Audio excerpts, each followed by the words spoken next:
Hey guys, welcome back to another episode of the Mind Muscle Connection podcast. Today, I have a very special guest, Eve Guzman. She is a wife, mother, scientist, nutritionist, researcher, speaker, business coach for fitness coaches, and a macronutrition expert with 23 years of experience and creator of the macronutrition coaching certification. Eve, appreciate you coming on here and taking time out of your day to chat with us. Yes, cool. I'm excited to be here. Yeah, absolutely. 23 years of experience. That's a lot of time in the field. So I love it. Got plenty of things to fall back on here. So real quick though, with that, before we get into the topics of everything, I'd be just curious to hear about your background, how you got to where you're at today. Ooh, which part? The business part or the fitness part? There was really a wild journey it took. Or if I could both, I can blend both into those. Yeah, I think for sure the fitness part, and then maybe touch on the business side of things. But I think a lot of people will really be curious about the fitness side of things. I think you have a really cool story. Yeah, absolutely. One of the things that I think a lot of people know me for when it comes to the nutrition and fitness coaching space is one, macros, and then the fact that I've lost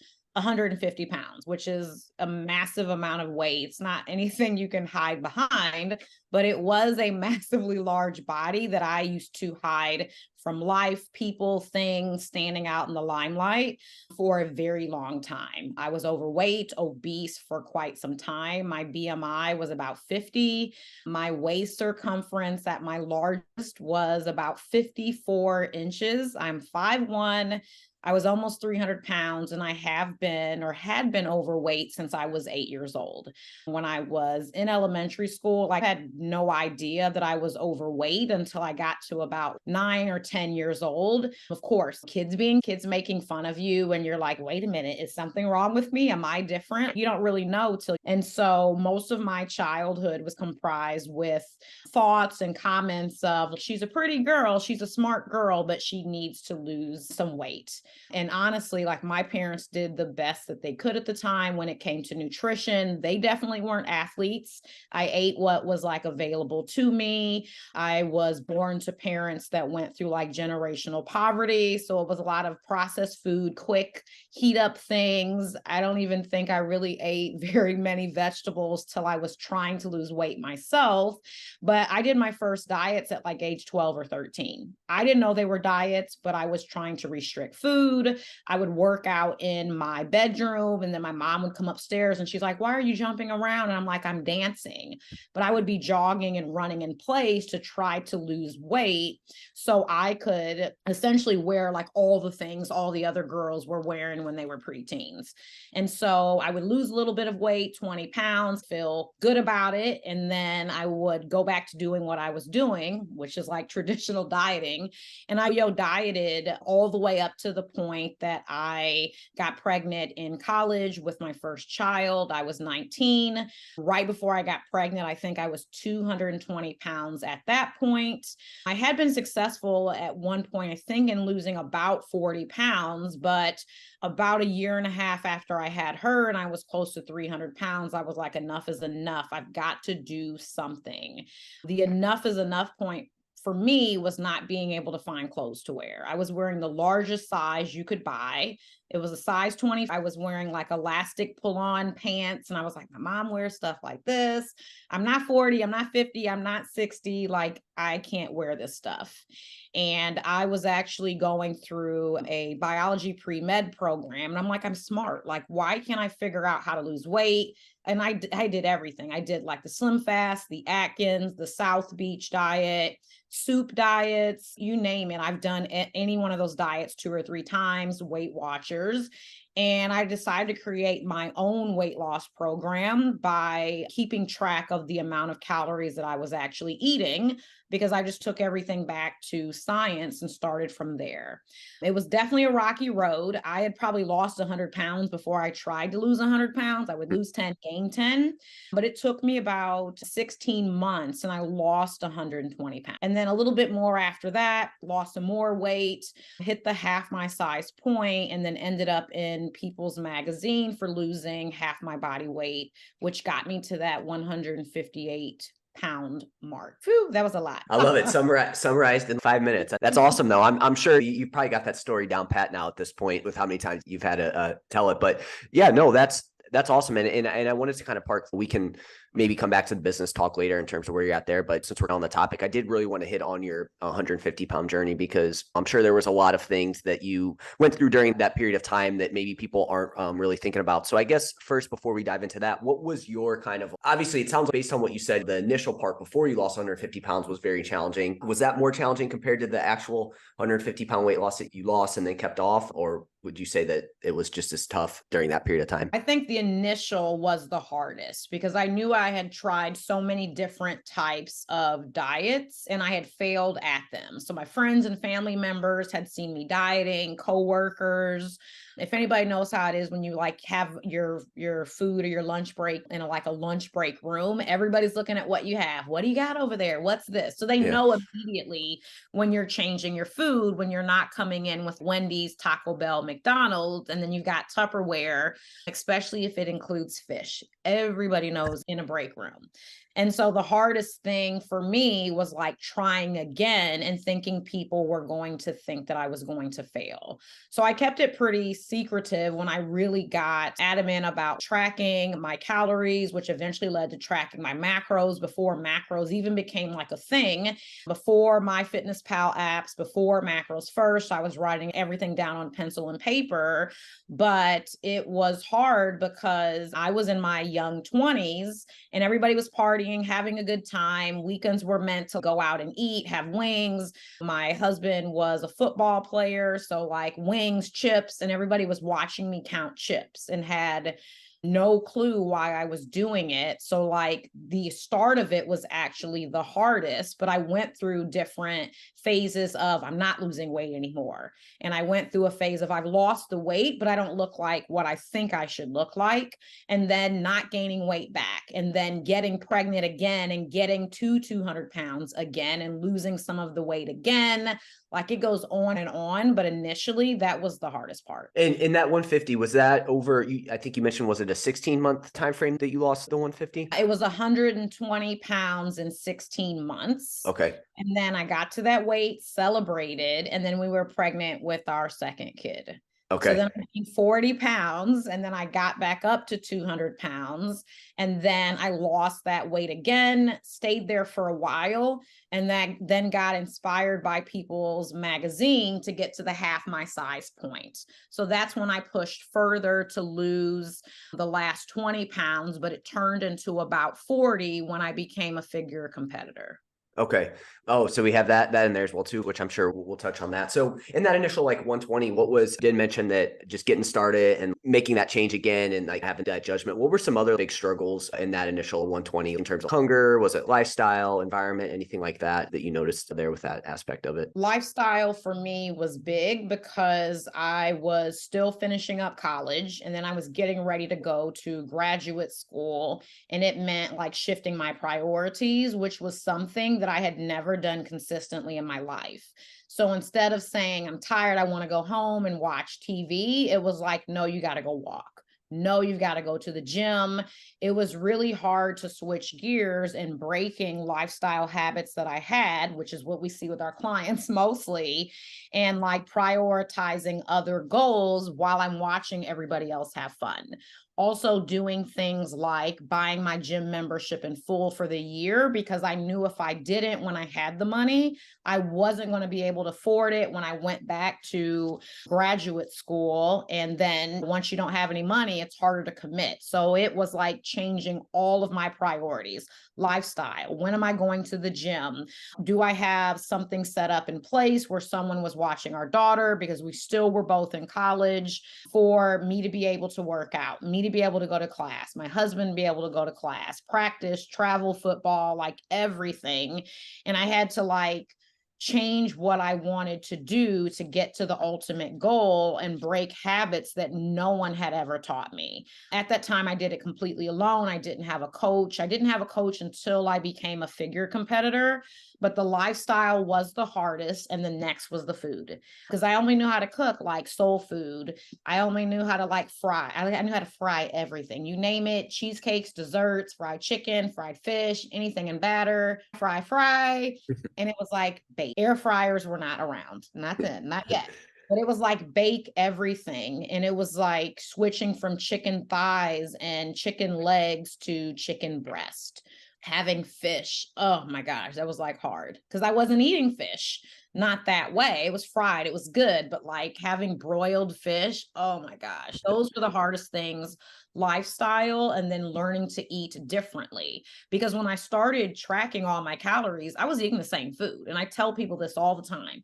I was still eating Wendy's and McDonald's, but I had to have less. And so I would hit that calorie cap very quickly because they were calorically dense foods that I was choosing, but not nutritionally dense. So by 4 o'clock, I would run out of calories and I would be hungry.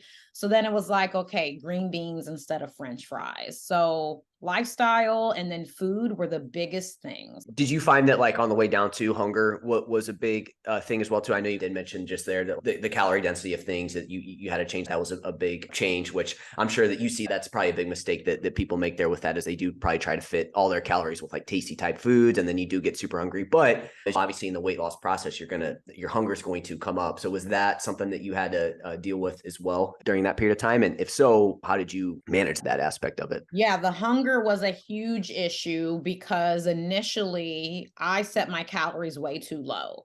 Like, I'm a completely different coach, a completely different person. I would never put someone in a deficit as deep as where I was, but my maintenance calories were way higher because I was over consuming and eating a lot of fast food. I was eating 2 double cheeseburgers and 1 value size French fry every single day from McDonald's. It was out without fail. For 2 years straight, I was eating that.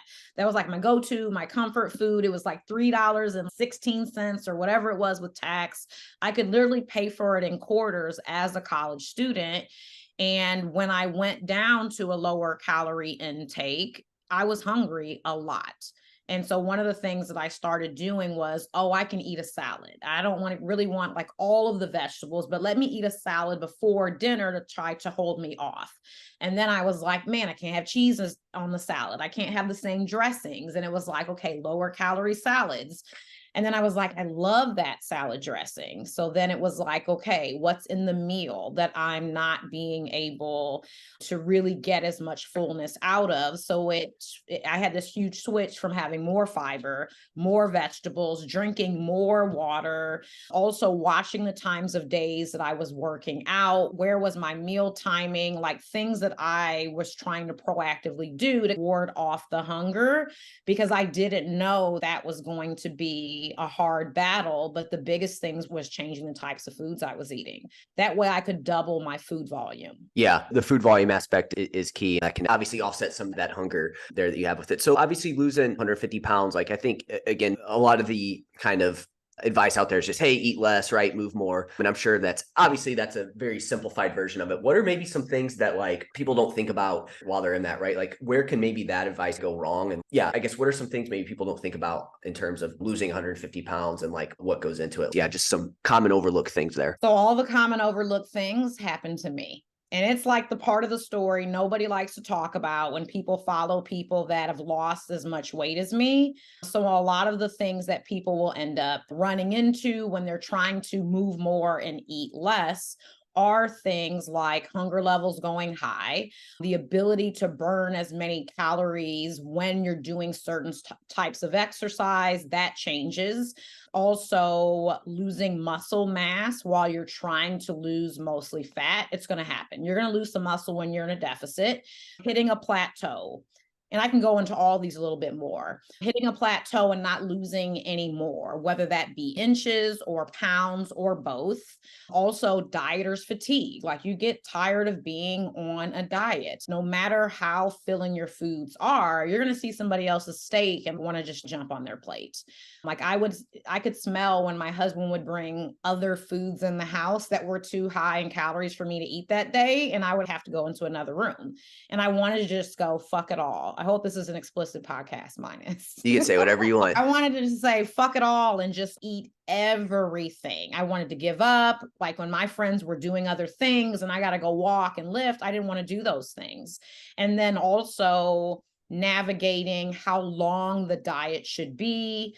Is the diet too deep in a deficit? Are you taking breaks? These are a lot of mistakes, calorie cycling, carb cycling, that a lot of people don't know.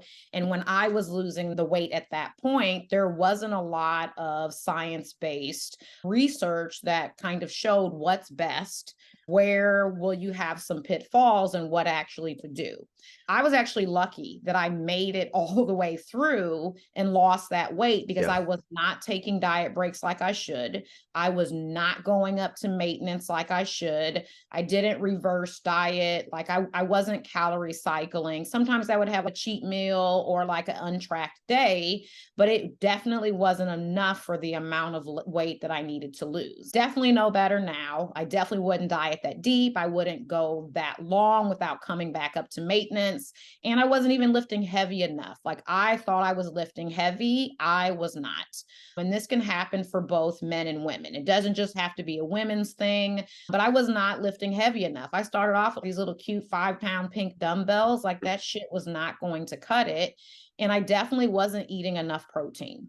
I probably named like 16 things I did wrong, but I made it. Yeah, no. Yeah, a lot of things to dive into there. Okay, so I guess the first thing would be the importance of, you mentioned, I guess, the size of the deficit. I guess we can start there. What are some downsides of that? And maybe what would you consider like too steep? Again, with the context of somebody that is trying to lose a good amount of weight, because obviously I'm sure that this is the issue everybody runs into when they want to lose as much weight, is just want to get it off like as quickly as possible. So yeah. Okay, yeah. So I'm going to give you guys like my personal recommendation. Research supports a lot of this, but like an average deficit, even though it's a range, is about 10 to 25% off of the maintenance calories that you were eating. Maintenance meaning the amount of calories that you have been consuming to maintain your weight, which may be different than what people calculate. Your calculated maintenance is going to be your TDEE, which is your total daily energy expenditure.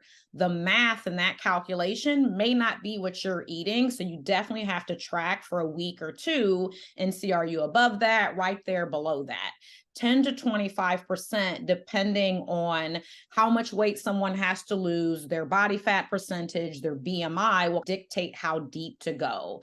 I don't recommend anybody going deeper than 25% without working with someone else that's going to be subjective and objective to make sure you're not just like chopping away the calories, but you've got somebody like being reasonable and logical in your corner, watching what you're doing. Most of studies will support that 10 to 25% deficit, but it can definitely end up needing to be deeper for people that are obese or are extremely obese, or people that have a goal, and that could be to make weight for a fight if they are trying to get on stage. So there are some more drastic methods. And then duration, depending on your metabolism, your biofeedback, like how sensitive are you to deficits, both physically, mentally, and emotionally. Most deficits I would recommend to do for about 2 to 4 months with the support of someone else if it's going to be longer. That way someone can make the call of, okay, let's go to maintenance for a while and we'll decide when to go back in. But that's what I generally recommend, because when you go into these fat loss phases, like I said, you're definitely like shooting for that goal to lose weight, but you're going to lose water. You're going to lose fat. That's the goal, but you're also going to lose a little bit of muscle. The deeper you are in a deficit and the longer you stay, the higher your chances will be of having muscle loss. And if you lose more muscle while you're losing weight, a few things can happen. One, you may end up adapting or having metabolic adaptations to the number of calories you're eating faster. You're also going to have a harder time of keeping that weight off. When you lose the muscle, your body will want to gravitate back to the body fat percentage that it was.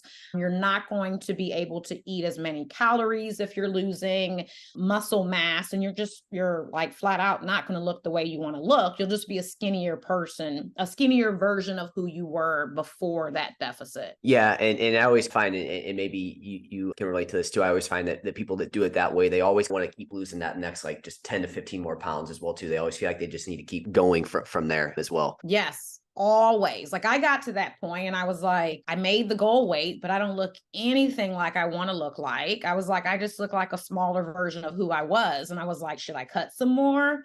And then I started digging further in the research. I'm like, the answer is me putting on muscle, no matter what I weigh. And that's what I ended up doing. Like, people thought that I was continuing to lose more weight, but I was actually eating at maintenance, and I had put on muscle and ended up losing more inches. So muscle usually ends up being the answer to a lot of problems people have. You want to gain muscle, put on muscle. You want to look more tone, whatever word people like to use, it's all the damn same.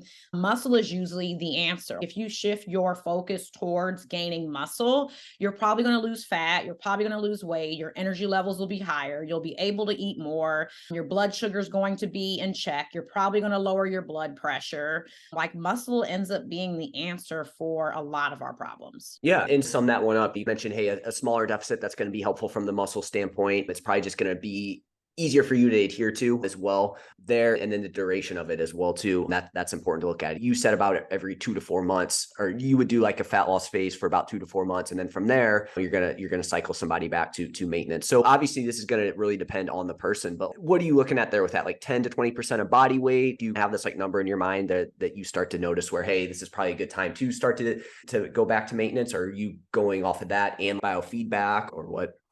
Yeah, the latter, going off of that and biofeedback. So it'll depend on the size of the person, but I will start to see when people lose about 10% of their body weight, things will start slowing down. And that's when we're checking biofeedback. Are you hungry, or have you lost your hunger? If the hunger's gone, that's an indicator that we're starting to calorie match, and we're starting to burn the same amount of calories that we're eating, and we're losing that deficit. That's also a sign that your leptin, or like your fat burning potential, is slowing down. That can also indicate that we might be starting to lose muscle. But like body temperature, hunger levels, energy, sleep, libido, no one ever wants to talk about libido. Something's probably off, and we're starting to cascade into affecting sex hormones. So testosterone also for women, and progesterone and estrogen, which start to throw other things off. Because a lot of people being coached were like, I feel good, coach. I feel good. Let's go. Let's keep going. But the one thing I always notice is you don't get a lot of signs and signals that things are about to go wrong till it happens. Like, we literally just hit a wall and I can't anymore. I'm good. I'm good. I'm good. And then it's take me out the game, coach. I can't do this anymore. But yeah, usually after about 10% of the body weight is lost, that's when you want to start looking at all of the biofeedback to go, is it worth it? Is the juice worth the squeeze? Or should we go back up to maintenance for a while and then go back into a secondary fat loss phase? And with that, going back up to maintenance, what's your duration on that? Do you, again, based off biofeedback, or is it, again, like a certain time you're trying to aim for based on like their fat loss phase? Or yeah, what does that look like? A little bit of both. I like to take people back up to maintenance at least the time that they were in the deficit. For women, they are so much more sensitive. Women, oh my gosh, it's so hard because I'm seeing longer maintenance periods are needed. We used to always do a 4-month maintenance period minimum. Then we would take a woman back into a cut, nothing would happen. They would lose 2 pounds in 3 months, 6 months plus. Most women, 1 or 2 deficits a year is it. I actually took a long, I sat myself down for a long time when I was trying to lose my last bit of weight. And it was like a 2.5-month period that I went up to maintenance and focused on putting on muscle so that I would be more successful in my next fat loss effort. But I'm also noticing with women, we just have this high propensity of having all these diets in our dieting history. We have all this baggage. So here I am, I'm in my young 40s. I started dieting when I was 12. I've dieted like 37 fucking times. It's a lot. So the leaner you are, the closer you are to your goal weight. So leaner is in lower body fat percentage, in case anybody's, what's lean? Lower body fat percentage. Have you dieted a whole bunch? Have you lost an incredible amount of weight? That would be me. If you are women in perimenopause, harder. Women in the first year of menopause, even harder. A lot of women just need more time. And I also noticed that people that were in a much deeper deficit, like going to the higher end of 20% plus, they usually end up needing more time at maintenance. It sucks, but nothing else sucks like going back into a cut and no weight comes off. Or on the flip side, pushing it for too long. And I'm sure this is something that you see people do too, push it too long. And then it's they can't maintain that, they cycle back to. Is that something that you'll as well too? They'll come back up. Yeah, I see that with both women and men. They'll hire a coach for 3 months, or they'll do an online program, 6 weeks, 8 weeks, 12 weeks. They get the advice, they get the macros, they get the numbers, they run with them, and they don't have any advice on what to do after. And they're on this high of, man, I lost 16 pounds in 3 months. Let's keep this going. And they just stay low forever. And then whenever they come out of it, whether it's intentional and they're like reversing up or going straight to maintenance, or if it's unintentional and they just start slipping and going back into old habits, they can rebound and gain everything back or more when you've had that really long cut. And I feel like, go ahead. Yeah. And I feel like too, if you don't take this period of, because a lot of times I know people will probably be listening to this and be like, oh, do I really have to take this period of time to go back to maintenance? And I feel like if you don't actively do that, I feel like your body's going to do it for you at some point as well too anyway. So it's, hey, you probably want to make sure you have it planned so that way you can control it a little bit more, which kind of leads me to another kind of topic here on this. We talked about the importance of, hey, if you have a good amount of weight to lose, it's probably good to break up into multiple fat loss phases, have a maintenance phase in there. On that way back up, I guess 2 things. What do you have people work on in that transition from fat loss to maintenance? And then maybe what are some things that helped you, what you've learned and is help people to manage that period of time, maybe some expectations. And then from there, we can go on to what are you really focused on in that maintenance phase? What are some things to focus on there? Yeah. So from going to fat loss and maintenance, I know this is like the hot topic of the year, reverse diet or to. So here's my perspective, and people can say what they want, come for me. It's whatever. Like, it's whatever. The goal is for people to get to their maintenance, their new maintenance after dieting, which might be lower than where they were eating before, especially if they're a smaller person. Reverse dieting is just a slower process of getting people back up to maintenance. It could take somebody 4 weeks. With a lot of women that I've helped coach, sometimes it takes months. It would be awesome to end a fat loss phase. Let's say a woman's fat loss phase was 1,700 calories. Let's say we think her new maintenance is 2,100. It would be great to end the diet on a Sunday, 1,700, and go straight to 2,100 on Monday. It does not happen as much as we would love. Faster is better.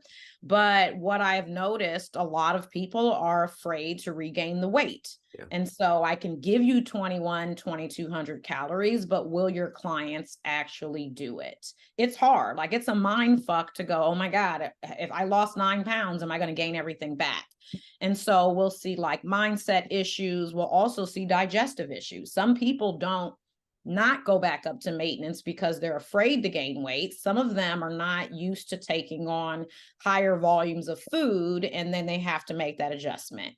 And some people will have issues because they do have some gut issues that we never figured out, they didn't know about, and you increase their food volume by 15 to 25%, and it's rough. So for me as a coach, my goal is like to get you up to maintenance. And I don't care how fast or slow we do it. We just got to get there, because all we're going to do is prolong the need to be there. A reverse diet, if it takes longer, it does, but definitely getting people back up to maintenance. The major differences between a fat loss phase and a maintenance phase is like the caloric deficit.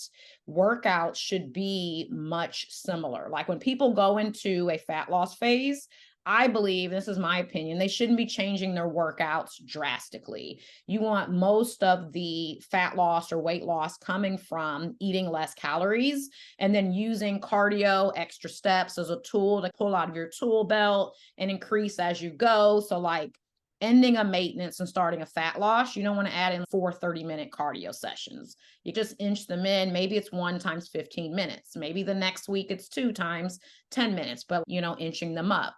And then the reverse and maintenance, like pulling some of that cardio out slowly, but having your clients, or you, if you're listening, focus on like new PRs and focusing on progressive overload and getting stronger, being able to have better form. You've got more calories, more energy, focus is there. But the main shift from fat loss to maintenance is eating more, working cardio out if you have it, getting your neat steps up and getting stronger and getting on a solid lifting program that'll actually allow you to build some muscle. Yeah, awesome. And I feel that maybe what are some mistakes that you see people make in that phase? Because just for example, maybe it's just from like years of fat loss dieting mindset to where it's people, if they're not actively fat loss dieting, it's like, all right, now I don't have to do anything. I'm just going to take a break for training. I'm going to dial that back. But is that kind of a common mistake you see there? Or is there any other like mistakes made in that phase? Yeah, you described it perfectly. Maintenance is the time to just stop everything. The very first week or two of maintenance, people are like, all right, I get to eat more. But I see people get really relaxed. That's like the biggest mistake. Maintenance is it's not as sexy. Like people are not like, oh my God, it's a maintenance phase. Like the dangling carrot is gone. You don't have as much of the, and it just depends on the person too, but you may not have as much of the like motivation that makes you want to be as disciplined when you're chasing fat loss, because you want to get in, you want to get out, you're telling people you're losing weight, you're telling your friend, your brother, whatever, and you're like, man, I'm going to lose weight, I'm going to cut up, shred, whatever. You want to like make it happen. And maintenance phase, sometimes it's only you that knows. And then people stop tracking, or they stop counting condiments. And then it turns into whole meals, and then skipped workouts, not moving at all, maybe rotating more alcohol in when you weren't. But I see a lot of people get relaxed because the maintenance mindset can be hard. So for a lot of people, it's just they don't feel as motivated. And if you are someone like me that's lost a lot of weight, it can be a real mind fuck, because it's like, what do I do now? For me, losing weight was my second job. It was. I spent years, 20 years trying to lose all of that weight. And I was the same way. I was like, what am I doing now? Like maintenance, there's nothing really to do, to talk about. Like people just get relaxed. And so I think it's still a great time if you want to be dedicated to that and build muscle and maybe go into a slight surplus, to even have a coach for that. Even if it's just the strength training part, someone writing your workout, someone that's just making sure you're showing up to the gym, or even an accountability partner that's making sure like you're tracking, or at least focusing on like your protein goal or whatever. But I see people go on maintenance to start under eating because they're not tracking, and some are in a surplus and they don't even know it. Yep. And maybe we need to do a better job at explaining like what it is. Cause I think the phrase maintenance throws a lot of people off, where it's obviously we're trying to say, hey, you're going to be at your maintenance energy balance, right? We're not necessarily maintaining your progress. And I think maybe there's that kind of mismatch there of, oh, maintenance calories means I'm just maintaining, versus being like, hey, we're still going to make progress. It's just obviously not actively dropping weight. So in that period, just go back just a little bit, and maybe even during the phase where we're at maintenance energy balance, you hit on the weight gain aspect of it, right? Like you said, hey, I'm in a reverse diet. For some people, I am going to go a lot slower because of that. Some people are really afraid of that weight gain that happens. What, should people expect there? I know this is probably going to be very dependent on the person and things like that, but what do you typically tell people in terms of expectations around that phase and weight gain, in terms of weight gain and stuff? So reverse dieting or getting up to maintenance, I hate the name reverse diet. Maybe we'll change it in like 2025. It is not a fucking diet. A reverse diet is not a diet. Yep. There are coaches out there telling people that you're going to lose weight when it might happen, but that's 25% of the case or under. And those are just numbers that I am saying based off of who we've coached and coaches that we know. There'll definitely be research that comes out and says like what the percentage is. And it's probably going to be really hard to do a really solid study that'll show that. But on a reverse diet, some people might lose a little bit of weight, but that means you're probably still in a deficit and you haven't gotten back up to maintenance. But most people will either maintain or gain a little, and that's normal. So while reversing or getting up to maintenance, you're probably going to gain a little bit of weight. It might be 5-ish pounds, depending on like your size, your body fat percentage, your muscle mass. But that's going to come because now you're probably eating 20 to 25% more food in your stomach will make the scale weight go up. More food, especially carbs, are going to soak up more water. Every gram of carbohydrates you eat will hold about 3 to 4 grams of water. So if you're eating more, you're more hydrated, your water weight every day is going to go up.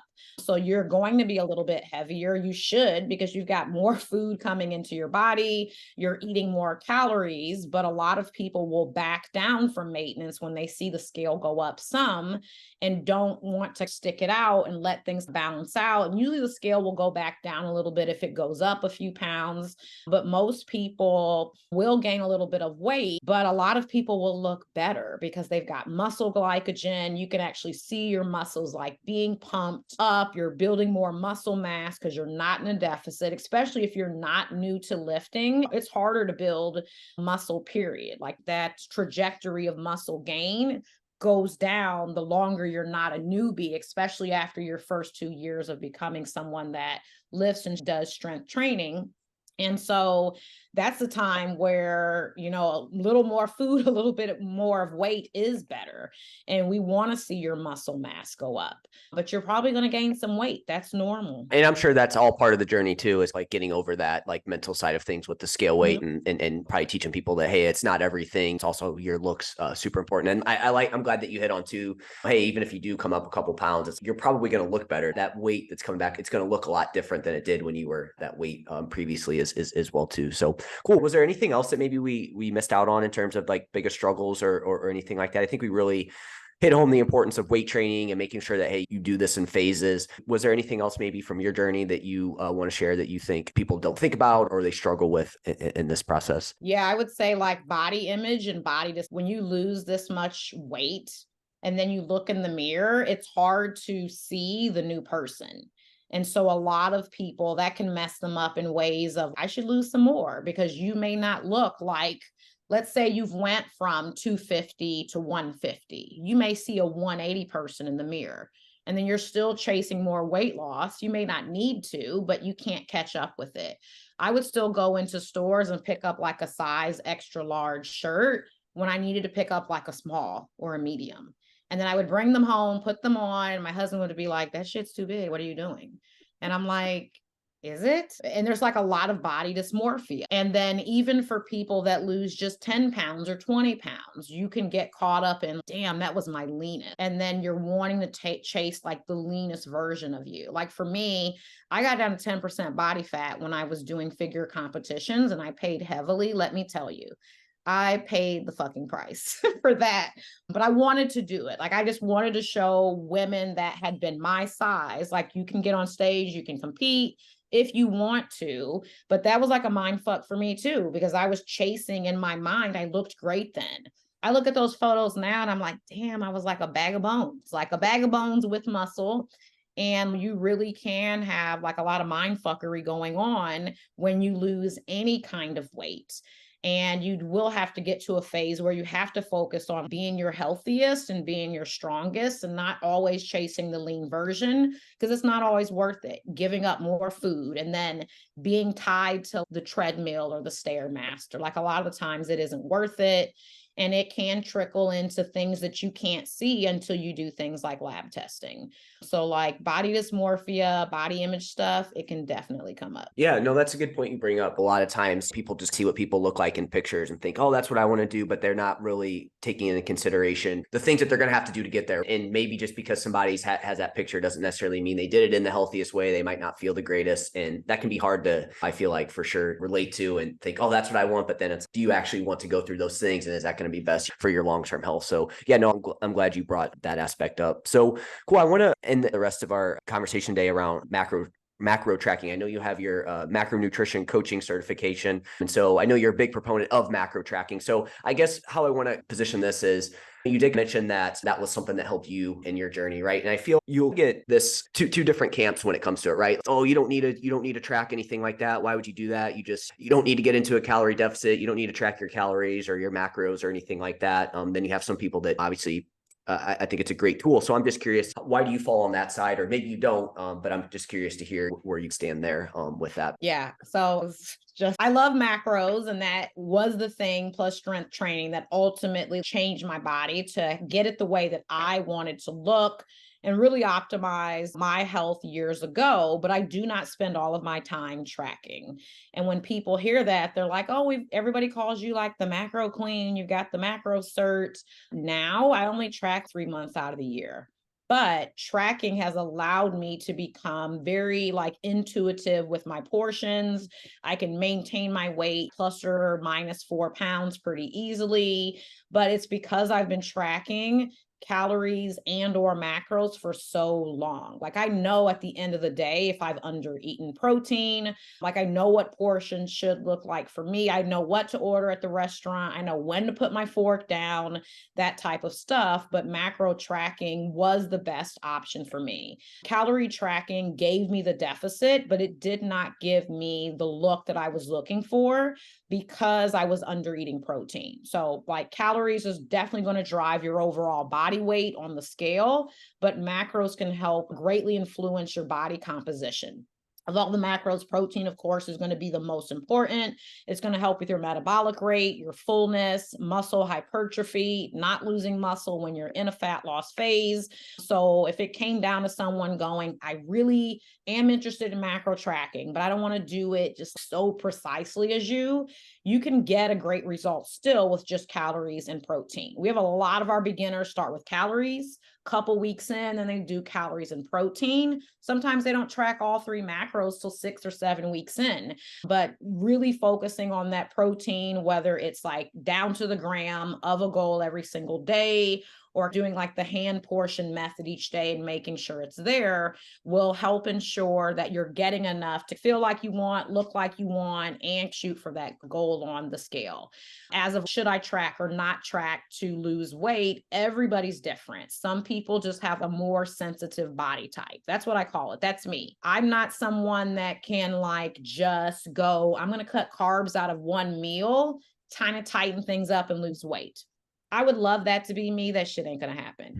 I need more exactness. Like my calories, I've got to be closer with accuracy and precision to see weight drop. I have some clients that we don't have to have them track every single thing and they lose weight and it's easy. Or we have people start off like that. After they lose 10 to 15 pounds, they get stuck. We just tighten things up and dial it in with more exact numbers. So you can be an intuitive eater. You can do a portion method. You can decide that your last meal of the day is only protein and veggies and all lose weight, but you will get a better result when the number of calories that you're tracking is more exact. There's no study that's probably going to show you any different, but the value of tracking will allow you to be someone that doesn't have to track forever because you'll know what you need, because a lot of people can't be intuitive till they've tracked. Yeah, no, yeah, 100%. Yeah, I agree with you. And a lot of people do talk about, oh, hey, I'm just going to intuitive eat, but I'm sure you can relate to this being overweight at one point. Yeah. That's probably not the great, like your hunger cues are probably out of line and just relying on that and like intuitive eating probably isn't going to be the greatest way to go about it. Again, like you said, I'm sure there's some people that can do it, but probably for most people, it's going to be a uphill challenge there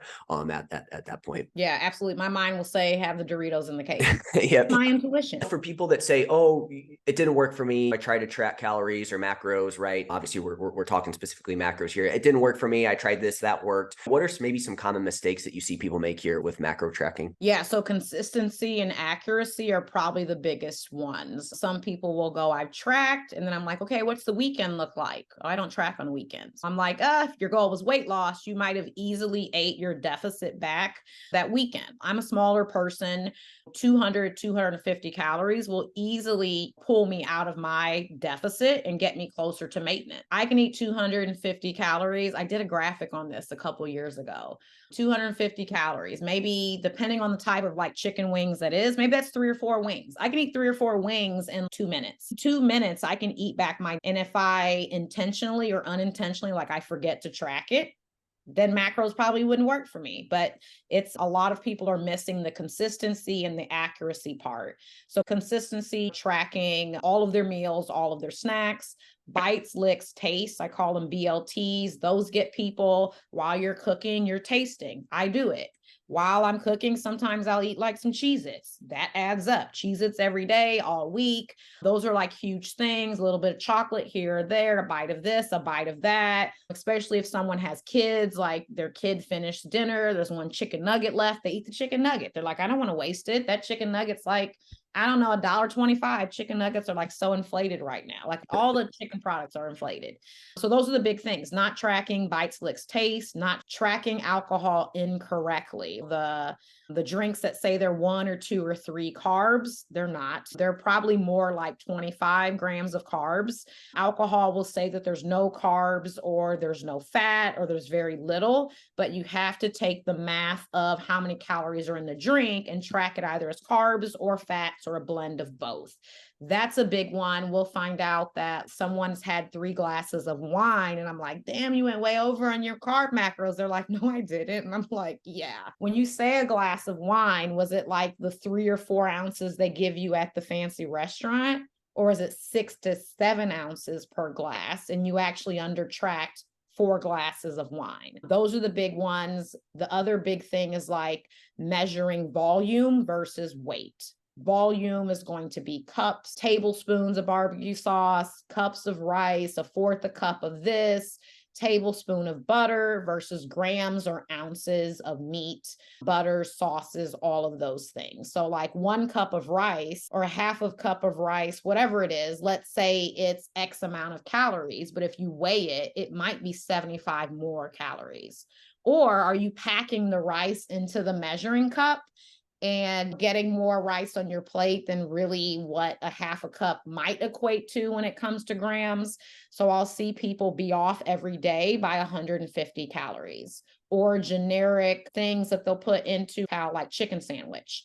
And I'm like, was that a Chick-fil-A sandwich? Did you make a chicken breast and put it on a bun? Did it have mayonnaise? Was the chicken breast air fried? Was the chicken breast fried? Was it a chicken sandwich? We get these ones that are at Costco where you just heat them up. Our son eats them because they're like, it's quick for him to do.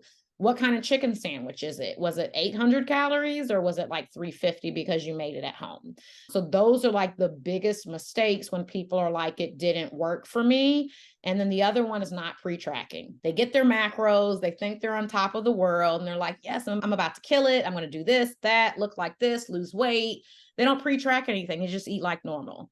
And then they're like, I can't hit my macros. And I'm like, you need to plan them out before you get to 3 p.m. in the afternoon. And there's no time to really strategize your day where you're left with no carbs, no fat at 8 p.m. and like 75 grams of protein. And yeah, so all those are great points. And you mentioned like 250 calories, but I feel like if you go through that, it could be way more than 250 calories too. And it can really start to add up. But one thing that I see too, and you did hit on this with like weekend eating and stuff, but like you'll see somebody that is in a deficit during the week, like you said, 5 days out of the week. And then on the weekend, it's like what they don't track. But I feel like those are the days where, and again, you can maybe hit on this too, but it's probably fairly easy to get 4,000 calories in a day if you're going out to eat multiple times and like you said, drinking wine, stuff like that too. Is that something that you'll commonly see there with that as well? Yeah, absolutely. Like on check-ins, we'll see Saturday or Sunday not tracked. And sometimes there's all kind of answers. I don't remember everything I ate by the time I got to such and such in the day, so I gave up. The restaurant didn't have the meal in my Fitness Pal macros first, so I didn't track it. I didn't know how to estimate, blah, blah, blah. Or sometimes people are embarrassed if a coach is looking at it, or you're embarrassed, you're tracking your own stuff and you're like, man, I fucked up the whole day. I'll start over on Monday. And then it'll be things like the appetizer was 1,100 calories. Your meal was 1,400 calories. The drink was like 350. Maybe you had another. You got home at night. You have 8 Oreos. And like people have went into a surplus on the weekend. There was a study I read. If anybody wants it, they can reach out to me. I've got it in some notes of mine. But they looked at people that like are on diets and don't track everything, that work in an office where people have candy dishes and food comes in. It was an 1,100 calorie average per day when you don't track. Extra stuff. Yeah. Is that very similar to the one where I think it was like, they thought they were eating like 1,200 calories and then they actually looked at doubly labeled water and they were eating like, some of it was like double the amount of calories. And then once they actually put them on that amount, they actually lost like a ton of weight by doing that. Yeah. Like most people, when they're not tracking, they're eating at least 20 to 25% plus or more in real life. So what are some strategies, like what are some things you would work on with that person? Is it just like having an honest conversation with them? Hey, here's what's going on. Or is there anything that you have found to be helpful to help improve that adherence? from that aspect of it? I think the best place to start is at maintenance, like having a maintenance calorie goal where theoretically people should feel satiated no matter if their foods are 80-20, 80% whole, non-processed foods, whatever, and the other 20% fun, processed or whatever. But starting at maintenance will help people see where are they being challenged in the day to want to eat other things that are tempting. Them being able to track the things that they might not want to put in because they don't want to have self-responsibility when they see it. So tracking at maintenance, when you've got that bigger number that you theoretically shouldn't gain weight at, will give people some of that wiggle room to learn more about themselves, on how to track better, use a food scale better. It gives them less urgency to have this goal dangling in front of them while they're trying to get their accuracy and precision plus their consistency up. Awesome. Yeah. And I like that you brought up the pre-tracking too. That's a big one, right? Because then people play, I think, what do they call it? Macro Tetris or whatever they call it, where they're trying to, like you said, it's 3 p.m. They're trying to fit everything in as much as they can. Cool. What about, so you also hit on this too, where you said for you currently, you end up tracking about 25% of the year. I think you said 3 months. So that kind of answers my question of, do you think somebody needs to do it forever? But it sounds like you use it now at this point where it's more so to just make sure you're staying on track, maybe just like recalibrating and things like that. So I'm curious to hear somebody, because I feel like that's always somebody's concern when they start getting into tracking calories and macros is, am I going to have to do this forever? So I'm just curious to hear your thoughts around that and what that process looks like to get to that point. I think most people that are tracking that are new or beginners probably need about 6 months to feel confident and learn enough about themselves, their eating behaviors, their styles, their cravings, temptations, when to like space their meals against their workouts, even like how to navigate the weekends. Like 6 months time, like it's going to fly by, but a lot of people need about that much time to get accurate. When people are new, I see a lot of people struggle in like the first 4 to 6 weeks where it's like, oh my God, I missed this and I got to do that. And I don't really know how to estimate what I had at brunch. So it's almost 6 months to get there. And then I recommend after that point, if people are going to maintenance, by then probably should. But if you're at maintenance, that's the best time to play around with stepping away from tracking and doing things like picking your Saturday night meal and not tracking it. Still tracking your weight, tracking all your biofeedback, paying attention to staying on top of your workouts, but try one untracked meal. And then next week, try all of Saturday untracked. And then the next week, try Saturday and then maybe Monday, like a normal day, but continuing to eat similar foods and not go, I'm not tracking. That means I can just like throw everything to the wind and eat whatever, but like slowly reversing yourself out from tracking everything. But the biggest problem is people just remaining to eat similarly, like all the skills that you've gained, all of that kind of eating intuition of what makes you full. What are your favorite food combinations? What is the lunch you could eat every single day and not get bored? You've got to keep all of that stuff in rotation as you back out of tracking. And then you can rely on tracking for a couple of different things. You're wanting to go into a build phase, eat more, eat in a surplus, put on muscle. You're wanting to make sure you're not under eating because maybe you're doing just a body recomp and you're kicking it up in the gym. You want to eat at your maintenance calorie intake, and that might be something that requires you to make sure you're not under eating protein anymore, or future fat loss phase. Or sometimes for me, because I spend most of my time just trying to maintain body weight, is like my pants feel a little bit tighter. I'm probably like getting a little too loose. My portions are slipping. I'm going to track to give myself a recalibration of this is how much rice you need.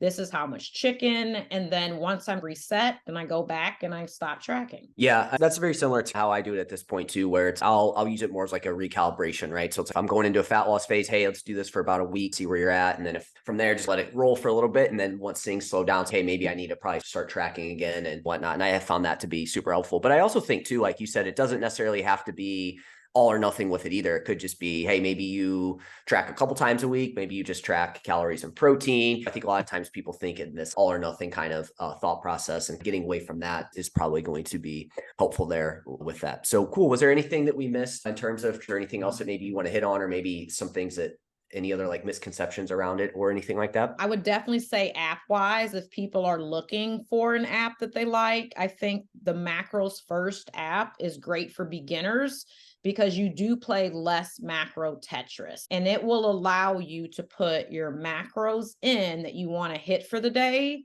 And it will let you like self adjust the portions of like your rice, your green beans, your chicken, or whatever to help you hit that goal. So that's great for people that are having some issues like with the macro Tetris.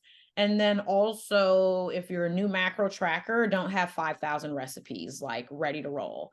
I tell people one new recipe a week, because then you've got to figure out how to plug the recipe in, how to build it, how to track it. So in the beginning, just keep it simple. The easiest stuff for meals will be like protein, carb, and veggie for lunch and dinner. And then once you get better, then start getting fancier with the meals. Maybe take out eating. Don't eat out for the first week or two until you can get a little bit of competency going. But those would be two other things I'd recommend. Awesome. Yeah, no, I love that because if doing it that way where you just, sorry, I lost my train of thought, where you have it, the macro Tetris, and then, that can always be tough. Sorry, I lost my freaking train of thought. I was going to say something there. What was the last thing you said? I know I had something on my mind. The macro Tetris. So it adjusts the portions, and then, damn, now I forgot what I said. I had a good point I was going to bring up. Sometimes, I don't know if you've ever done that on a podcast where you're like, all right, I got to make this point across. And then you freaking. Yeah, especially if I have a list, I'm like, where are you? Where are you? Get back.